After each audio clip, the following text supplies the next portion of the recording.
আমাদের দেশে এখন একটা বিতর্কিত প্রতীক বাংলাদেশে আছে, দাড়িপাল্লা, জানেননি? আমার কথা কয় না, জানেননি? এটা কার দল? কথা কয় না কেন? এটা জামাতের দল। ইসলাম বলবেন না, ইসলাম বলবেন না, জাস্ট শুধু জামাত বলবেন, কারণ তাদের মধ্যে ইসলামের ন্যূনতম গান নাই। কথা বলেন না কেন? তাদের মধ্যে ন্যূনতম ইসলামের গান নাই। মদ, জুয়া, জিনা, ব্যভিচারের চাইতো ভয়ঙ্কর অবস্থা হলো এখন বর্তমানে। আজকে দেখি ফেনী সোনাগাজীতে মহিলারা তালিম করাচ্ছে, খেয়াল করেন। এখন আমার তাৎক্ষণিক মনে হয়েছে মহিলারা তালিম করাচ্ছে। এই আপনাদের এই দৌলতপুরে যেন এই দল যেন আসতে না পারে, খেয়াল করবেন। কেন জানেন? একটা নারী যখন তার সীমানা ছেড়ে অন্য সীমানায় যাবে, তিনটা পুরুষের যেই কোনো একটা পুরুষ তার সাথে থাকতে হবে। হয় তার স্বামী, না হয় তার বাবা, না হয় তার উপযুক্ত সন্তান। কথা বুঝতে পারছেন? এইভাবে একা একা নারীরা এক জায়গা থেকে আরেক জায়গায়, এই বাড়ি থেকে আরেক বাড়ি যাওয়ার কোন বিধান ইসলামে নাই। যা হোক, তারা যাইয়া ইসলামের দাওয়াত দিতেছে। এখন যাইয়া ওখানে মহিলাদেরকে দিনের দাওয়াত দিচ্ছে। দিনের দাওয়ার পরে আপনার ওনারা বলতেছে, মহিলারা বলতেছে, আপনারা জান্নাতে যেতে চান না জাহান্নামে যেতে চান? আপনারা ভিডিওটা দেখবেন, আমি আজকে দেখছি। আজকে আপনারা জান্নাতে যেতে চান না জাহান্নামে যেতে চান? তখন ওই মহিলারা বলছে আমরা জান্নাত চাই। তখন ওই মহিলাদেরকে কোরআন শরীফ সামনে দিয়ে শপথ করাচ্ছে যে আপনারা যদি জান্নাতে যেতে চান তাহলে আপনারা দাড়িপাল্লায় ভোট দিবেন। আরে আওয়াজ তুলে কান্না মিয়া, নাউজুবিল্লাহ। আপনি রাজনীতি করবেন, করেন, জামাত করেন, বিএনপি করেন, আওয়ামী লীগ করেন, জাতীয় পার্টি করেন, যার যে দল ভালো লাগে আপনি করেন, কিন্তু মানুষের ঈমান, আপনাদের ইসলাম নিয়ে খেলার অধিকার তো আপনাকে কেউ দেয় নাই। কথা বলেন না? আমার কথায় আপনার কি রাগ হইছে? এই কথা কি তাদের কাছে কি জান্নাতের টিকিট আল্লাহ দিয়ে দিছে? কথা বলেন, দিয়ে দিছে? সিরাজগঞ্জে দেখলাম এক ভদ্রলোক বলতেছে, এও জামাতের লোক, এমপি পদপ্রার্থী সম্ভবত, মুরব্বী, আমি বুঝি না এদের কি হইছে। এরা বলতেছে যে আপনি যদি দাড়িপাল্লাকে সাপোর্ট না করেন তাহলে আপনার ওয়াজ শোনার কোনো অধিকার নেই, আপনি মাহফিলে আসবেন না। কি অদ্ভুত আচরণ! এগুলো বিশ্বাস করলে মান থাকবে? কয়দিন আগে ফেনীতে মারামারি হয়েছে, ফেনীতে মারামারি হয়েছে। এক ভদ্রলোক বলতেছে ও জামাতে, ওই ভদ্রলোক বলতেছে মসজিদে যদি কি করা না যায়, মসজিদে যদি রাজনীতির আলাপ করা না যায়, মসজিদে আযান চলবে না, কোরআন তেলাওয়াত চলবে না। নাউজুবিল্লাহ বলেন। সম্মানিত উপস্থিতি, আমি গতকালকের ওয়াজে মসজিদ নিয়ে আলোচনা করেছি। এদিক তাকান, আল্লাহ রাসূল বলেছেন এক ব্যক্তি লাল ওট হারিয়ে ফেলেছে। কি? এক ব্যক্তি লাল ওট হারিয়ে ফেলেছে।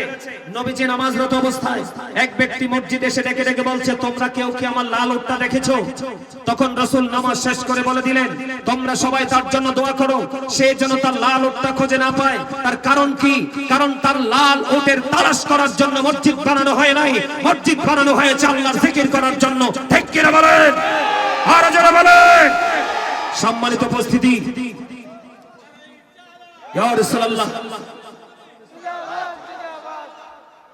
আমার এখানে আপনারা জামাতের ভাইরা থাকতে পারেন, আমি আপনাদেরকে হাত জোর করে বিনীতভাবে বলছি, আপনি রাজনীতি করবেন, আপনি রাজনীতির ধারায় থেকে রাজনীতি করেন, ঠিক কিনা বলেন?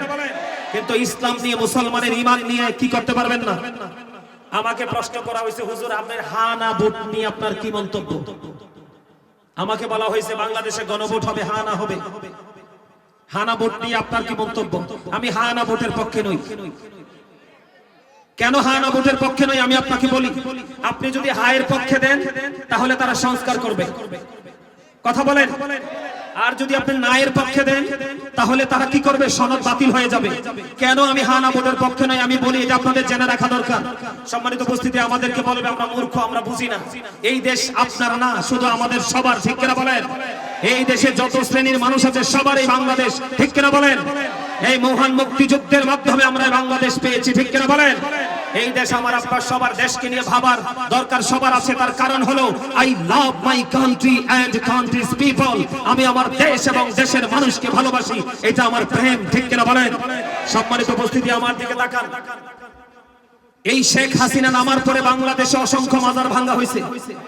যারা আজকে হা না ভোট নিয়ে, যারা আজকে হা না ভোট নিয়ে মাঠের মধ্যে তোড়জোড় চালাচ্ছে, তারা একটা মানুষও কিন্তু মাজারের পক্ষে কথা বলে নাই। অথচ এই বাংলাদেশের জন্ম দিয়েছে, ইসলাম এনেছে, তাওহীদ এনেছে কারা? আল্লাহর ওলিরা, ঠিক কিনা বলেন? আরো জোরে বলেন। সংবিধানে বিসমিল্লাহ, তাদের যে সংস্কার, এই সংবিধানের মধ্যে বিসমিল্লাহ থাকবে কিনা? আমরা আল্লাহর হুকুমে বিশ্বাস করি, আল্লাহর আইনে আমরা বিশ্বাসী, এই সংবিধানের মধ্যে এটা থাকবে কিনা এটা আমাদেরকে আগে জানতে হবে, তারপরে আমরা ডিসাইড করব আমরা হ্যাঁ না ভোটে কোনটা দিব।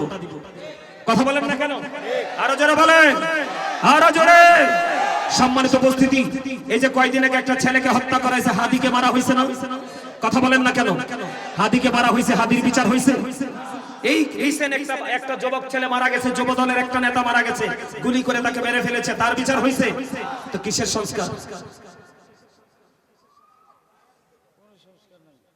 আমার কথা আপনারা বুঝতে পারছেন?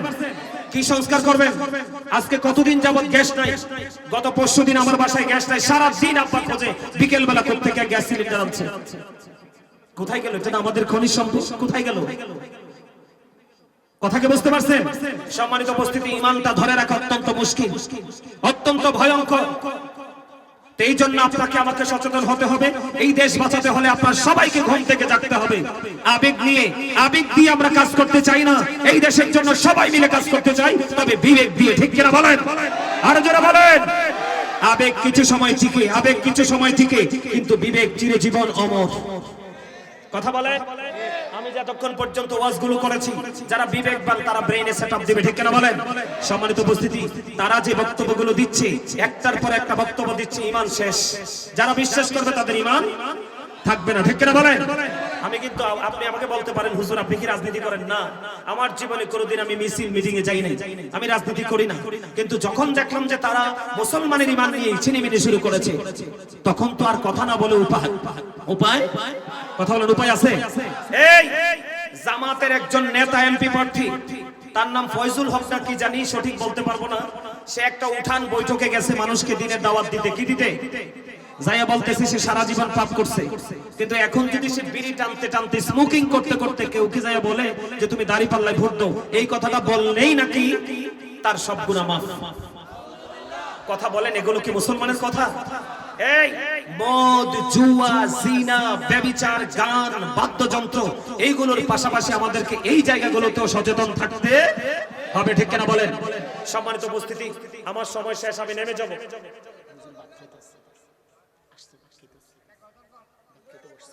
না না, এই গজল কই যেতাম না, আমার ওয়াজ আর একটু বাকি আছে, একটা গজল গাইতাম। আচ্ছা, যাওয়ার সময় একটু গাইয়া যাব। তবে এতক্ষণ যে আমি ভয়ঙ্কর ওয়াজটা করলাম, আচ্ছা আমি যে এতক্ষণ এই কথাগুলো বলছি, আপনাদের কি রাগ হইছে? জামাতের সাথে আমার ব্যক্তিগত কোনো দ্বন্দ্ব নেই, কোনো মারামারি নাই, কোনো কাটাকাটি নাই। তারাও আমাদের মানুষ, আমিও এই দেশেরই মানুষ। এই আমিও যদি অন্যায় করি, জামাতের লোক আমাকে বলে দিক যে ভাই তোমার একটা ভুল আমি মেনে নিব, কিন্তু তুমি তোমার ভুলটা মেনে নিতে পারো না কেন? কথা বলেন না কেন? তুমি যখন ভুল করবা তুমি বলো না কেন আই এম রিয়েলি সরি, কিন্তু তোমরা তো সরি বলো না, উল্টা প্রতিবাদ করলে তুমি বলো এটা অমুকের দালাল। আরে কি আজব বাংলাদেশ! কথা বলেন না কেন? আপনারা মানেন বা না মানেন, আমি আপনাদেরকে বলে দিতে চাই, আমরা সবাই সচেতন থাকতে হবে। ঠিক কিনা বলেন? আমরা মুসলমান হিসাবে প্রথম আমাদের ঈমান, এই বক্তব্য বিশ্বাস করলে আমাদের ঈমান থাকবে না। থাকবে? আরো জোরে বলেন, থাকবে? থাকবে না। সবচেয়ে বেশি মজার খবর কোনটা জানেননি? বলবো? সবচেয়ে বেশি মজার খবর হলো, আমরা যখন মিলাদুন্নবীতে নবীজির মিলাদুন্নবী করি, তখন কিন্তু তাদের দলের আলেমদের কিন্তু ঘুম হারাম হয়ে যায়, কখন আমাদেরকে বেদাতি বলবে। ঠিক কিনা বলেন? কিন্তু কোরআন হাদিসে মিলাদের দলিল আছে, তারা মানে না, এজন্য তারা বেদাত ফতোয়া দেওয়ার জন্য ভোর বেলা উঠে বসে থাকে মিডিয়ার সামনে। কিন্তু এখন কি আমাদের এই মৌলবী ভাইগুলা কি নোটের কাছে বিক্রি হয়ে গেল? আপনারা দেখেন তাদের কিন্তু প্রতিবাদ নাই, চুপ হয়ে গেছে না? তাহলে কি হয়ে গেল? নোটের কাছে বিক্রি। আমরা আহলে সুন্নাত ওয়াল জামাত সকালে যেটা বলি বিকালেও সেটা বলি, আমার পূর্বপুরুষ যেটা বলছে আমরা এখনো সেটা বলি। আরো ভয়ঙ্কর খবর, আমার দিকে তাকান। গতকালকে জামাতের আরেক নেতা এমপি পদপ্রার্থী বয়ান দিতেছে, বলতেছে যে ইব্রাহিম আলাইহিস সালাম ইসমাঈল আলাইহিস সালামকে কুরবানি করেছে, এই কুরবানির চাইতে বড় কুরবানি হলো জামাতকে ভোট দেওয়া। তারা ক্ষমতায় তো গেছে না, ক্ষমতায় গেলে কি হইব? আরো জোরে কর। মনু মুই তো শেষ হইয়া যাইতে আছি, মুইয়েন কি হরব? কোনটা নিয়ে মুই কথা কম? মনু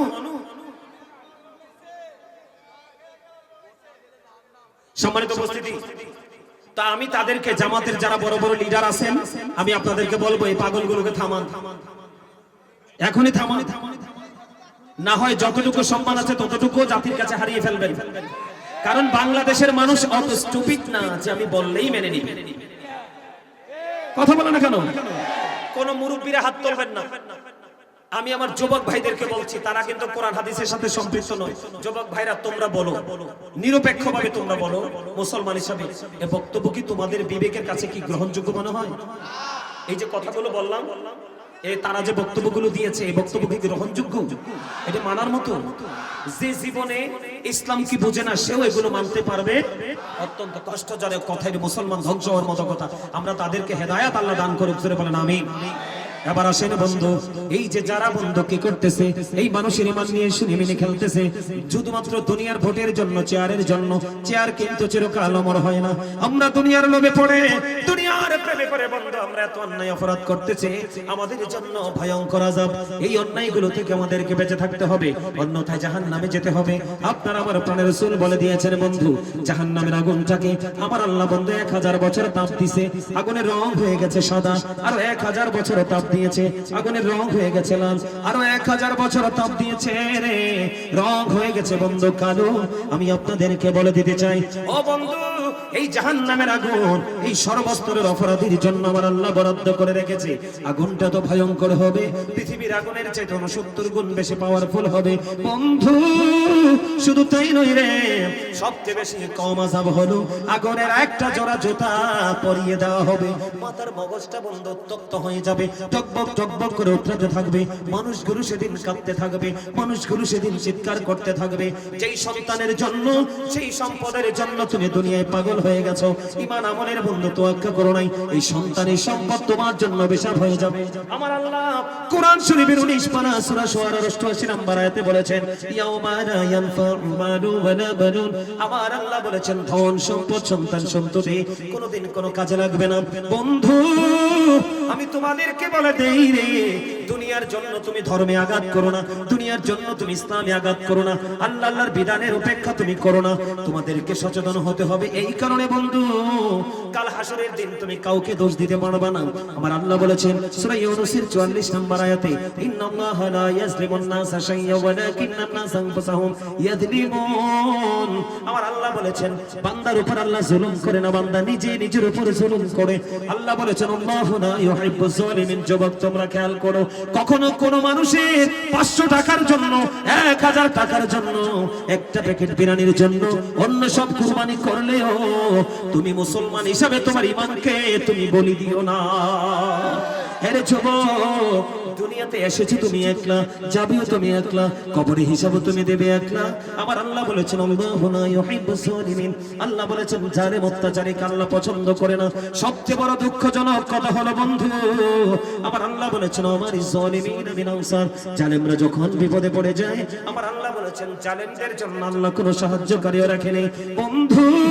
শুধু তাই নয় রে, তুমি কিন্তু সেদিন বলতে পারবে না যে কেন জানি আমার আল্লাহ আমাকে সাজাটা দিল বন্ধু। আমার আল্লাহ জানিয়ে দিয়েছেন, ওয়া ইযাল কুবুরু বুসিরাত আলিমাত নাফসুম মা কদ্দামাত ওয়া আখার। আপনার আমার প্রাণের রাসূল কি বলেছে? আমার দিকে তাকান। কিয়ামতের পূর্বক্ষণে এক শ্রেণীর মানুষের চেহারা বিকৃত হয়ে যাবে, মাটির মধ্যে গ্রথিত গঠন করা হবে। ইয়া রাসূলুল্লাহ, তারা কি তাওহীদ মানবে না? রাসূল বললেন মানবে। তারা কি রিসালাত মানবে না? রাসূল বললেন মানবে। তার মানে তারা আল্লাহও মানবে, রাসূলও মানবে। কথা কয় না কেন? ওয়া ইয়াসুমুন ওয়া ইয়াহুজ্জুন ওয়া ইউসাল্লুন। ওয়া ইয়াসুমুন, তারা রোজা রাখবে, ওয়া ইয়াহুজ্জুন, তারা রোজা রাখবে, ওয়া ইউসাল্লুন, তারা নামাজ পড়বে। ঠিক কিনা বলেন? তারা লা ইলাহা ইল্লাল্লাহ এটাকে মানবে, মুহাম্মদুর রাসূলুল্লাহ সাল্লাল্লাহু আলাইহি সাল্লাম এটাও মানবে। তারা আল্লাহও মানবে, রাসূলও মানবে। ও বন্ধু, তারা নামাজও পড়বে, তারা হজও করবে, তারা রোজাও রাখবে। ইয়া রাসূলুল্লাহ, ইয়া হাবিবাল্লাহ, নবী গো, তারপরেও কি তাদের এই সাজাটা বহাল থাকবে গো? আমার রাসূল বললেন, হ্যাঁ হ্যাঁ, তারপরেও তাদের এই সাজাটা বহাল থাকবে। কেন গো নবী? কারণ আমার রাসূল বললেন, তারা দুনিয়ার বুকে গানের আসর বসাবে, আর এই গানের আসরের মধ্যে তারা মদ পানেরও ব্যবস্থা রাখবে। আমার কথা মনে হয় ভালো লাগে নাই না? আপনাদের সবার কাছে ভালো লাগবে না, এটা সত্য, কিন্তু যাদের কাছে ভালো লাগবে তারাই হেদায়েত প্রাপ্ত। আপনার ভালো তো লাগবে কোত্থেকে? প্রতি 1999 জন যাবে জাহান্নামে। কত? প্রতি 1999 জন যাবে জাহান্নামে। তো ভালো লাগবে কেমনে গাজী সুলাইমান? কি এগুলো তো উত্তপ্ত গরম পানির মতো লাগতেছে। কোনটা? ও আচ্ছা, এটা ভেটু না, এটা হাদিস শরীফের কথা। আমি হাদিসটা কয়েকবার দেখছি। এটা ভেটু দেওয়ার কোনো সুযোগ নেই এখানে। আপনাকে এই সংখ্যাটা বড় বিষয় না, যাই জান্নাতে যাবে আর জাহান্নামে যাবে এখানে হাজারটা বড় বিষয় না। এখানে বুঝানো হয়েছে, হাজার দিয়ে বুঝানো হয়েছে যে 1000 মানুষের মধ্যে ম্যাক্সিমামই জাহান্নামী। এখানে ম্যাক্সিমামই কি? অপরাধী। ঠিক কিনা বলেন? তার মানে জান্নাতের সংখ্যা একেবারেই একটা মাত্র পার্সন। ঠিক কিনা বলেন? কয়টা মাত্র পার্সন?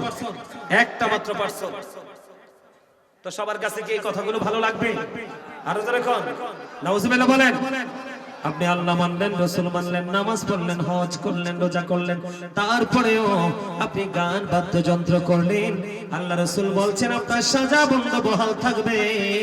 এটার কারণ হলো সূরা আনকাবুতের মধ্যে আমার আল্লাহ বলেছেন, ইন্নাস সালাতা তানহা আনিল ফাহশাই ওয়াল মুনকার। নামাজ মানুষকে খারাপ কাজ থেকে বাঁচিয়ে রাখে। আপনি নামাজ পড়লেন, রোজাও রাখলেন, হজও করলেন, আল্লাহও মানলেন, রাসূলও মানলেন, কিন্তু পাপ কাজ ছাড়তে পারলেন আপনি কোন নামাজি? আমার কথা কয় না কেন? কখনো কি নামাজি অপরাধ করতে পারে? আরো জোরে বলেন, পারে? এটা কেন হলো? গান বাদ্যযন্ত্র এবং নেশাকে সাপোর্ট করার কারণে। ঠিক কেন বলেন? আরো জোরে বলেন। এবার দেখেন রাসূল আরো বলে দিয়েছেন, বন্ধু, গানের আসরে যাওয়া পাপী লোকের কাজ। কার কাজ? আমার কথা কন না কেন? গানের আসরে যাওয়া পাপী লোকের কাজ। আর মন দিয়ে কান দিয়ে গান শোনা ফাসিকদের কাজ। আমার রাসূল বলে দিয়েছেন, বন্ধু রে, গানটা শোনার পরে যদি বলে ফেলেন ও ফ্যান্টাস্টিক, নাউজুবিল্লাহ কন না কেন? আপনি গানটা শোনার পরে বললেন খুব দারুণ হয়েছে, কথা বলেন না কেন? আমার কাছে ফ্যান্টাস্টিক লেগেছে। আমার রাসূল বলেছেন তুমি কুফরি করে ফেলেছো রে। তার মানে গানে যারা যায় তারা কি পাপী? মন দিয়া যারা গান শুনে, কান লাগাইয়া খবর নাই, ওই দিক দিয়ে আব্দুল জব্বারের বাড়ি পুইরা ছাই। কথা কয় না কেন? বুঝেন নাই? আব্দুল জব্বার মানে কি বুঝাইছি জানেননি রে? আসলে আব্দুল জব্বারের বাড়ি তো নয়, আপনি কান দিয়া গান শুনতেছেন রে, ওই দিক দিয়ে আপনার ঈমান এবং আমল পুইরা ছাই। কথা কয় না কেন? আর জোরে হিসাব বুঝতে পারছেন নি? আর কানটা শোনার পরে বললেন খুব দারুণ লাগছে, মজা লাগছে। এই মজা মানি হলো বন্ধ কুফরি, কারণ এটা কোরআন এবং হাদিস সমর্থন করে না। জোরে জোরে কন্যা নাউজুবিল্লাহ। এখন এই গানের আসর বসায় কে? সমাজের ম্যাক্সিমাম ধনী মানুষ। আমার কথা কয় না? কিও গরিব মানুষের দুঃখ নামে আসে কিসের কারণে? সমাজের চরিত্রহীন বড় লোকের কারণে। নাইলে এই দুনিয়ার বাংলার গরিবরা কোনোদিন কষ্ট পেত? কথা কন না কেন? আরো জোরে। সবাই সবার পকেট ভরতে চায়, গরিবের চিন্তা কেউ করতে চায় না। এই জন্য গরিবদের জন্য আল্লাহ এত বড় নিয়ামত রেখে দিয়েছেন। গরিবরা জান্নাতে বসবাস করার বয়স 500 বছর হয়ে যাবে, এখনো ধনীরা দাঁড়ায় থাকবে হিসাবের জন্য। কত ভয়ঙ্কর খবর! আর দাঁড়ানো কি কত খবর জানেননি? ইদাস সামাউ ফাতারাত ওয়া ইদাল কাওয়াকিবু তাথারাত ওয়া ইদাল বিহারু ফুজ্জিরাত। আল্লাহ বলেছেন তারা যে দাঁড়াবে, ওই তো আসমান তো থাকবে না, আসমান সেদিন ভেঙে যাবে, তারকা ঝরে ঝরে পড়বে, সমুদ্র সেদিন উদ্বেলিত হবে। জোরে কর নাউজুবিল্লাহ। আহা, বড় ভয়ঙ্কর খবর। এবার আসেন বন্ধু, আমি আপনাদেরকে বলে দিতে চাই, মদ যারা খায় তাদেরও কিন্তু উপদেষ্টা আছে, জুয়া যারা খেলে তাদেরও কিন্তু উপদেষ্টা আছে, ইয়াবা যারা খায় এবং ব্যবসা করে তাদের উপদেষ্টা আছে। কথা বলেন না কেন? এমনি করে করে প্রত্যেকটা নোংরামের উপদেষ্টা আছে রে বন্ধু রে। আমার রাসূল জানিয়ে দিলেন, বন্ধু আপনার আমার প্রাণের রাসূল চলে যাচ্ছে। আচ্ছা ঠিক আছে, আমিও নেমে যাবো একটু পরে, আমারও সময় শেষ। হ্যাঁ বুঝছি তো, বুঝছি আমি চিনি। আলহামদুলিল্লাহ বলেন আরো জোরে। এবার আসেন, প্রত্যেকটা পাপের কিন্তু কি আছে? উপদেষ্টা আছে, মানে সহকারী আছে, ঠিক কিনা বলেন?